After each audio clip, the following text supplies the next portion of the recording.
Well, past year and a half, we've been meeting at various times in this building.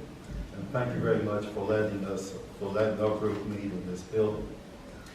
We're just a group of volunteers. We don't have a lot of money, so it's all, whatever we can do. But what we have learned, it's the strength in numbers. So I hope I inspire something today. The title is Together We Can Save the City Farm. When I was asked to do this, I was asked to do something related to mission, and this is a mission I'm on, basically.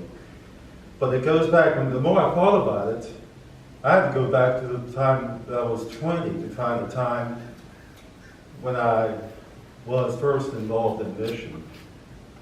Something definitely outside of the ordinary. Now, when I was a college student, I was in something called the Baptist Student Union, and they raised money for summer missions, and they sent people to do all kinds of things. But one thing I did was to go on a work camp. Sounds like exciting, doesn't it? We were going to build a church building in Nevada. Yeah, that sounds great. Even got a pair of sunglasses prescription just for that. At the last minute, finances for that building fell through. But at the same time, something came through in New England, in the Boston area, a place called, a small city, about 35,000, called Chelsea. And they needed somebody to come in and renovate a church building.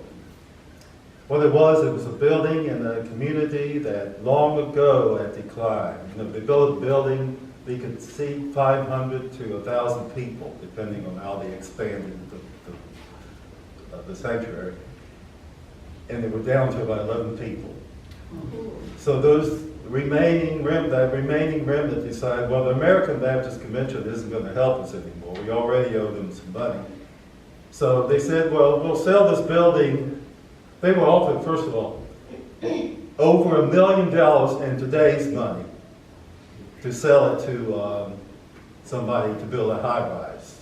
Sounds familiar, doesn't it? And even though the city itself was kind of a rough section, it was 1 block from the main intersection of the city, so it was a prime location to build something like that. And so they sold it to the Southern Baptist Convention for what would amount to about $74,000 in today's money, instead of $1 million. And they only did that because they owed money to the American. They had to pay off a debt they owed, so they had to have some money. So we went up there, and our mission basically was to fix up the building, to make it usable.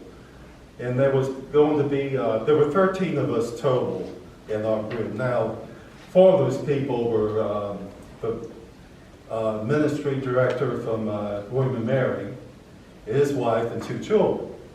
There were 6 of us male students and 3 females. And the guys got the luxury of sleeping in the basement on cots for 8 weeks and having to move from one room to another because of the way we painted things.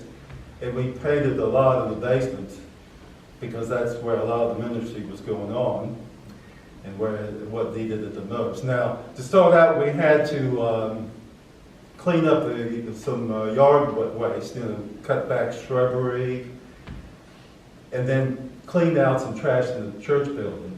It took 6 dump trucks to do that, just to clean it out. And then we did a lot of scraping and painting. Oh boy, we painted. But I tell you that basically because I was up there on a mission at the same time as NASA was landing men on the moon.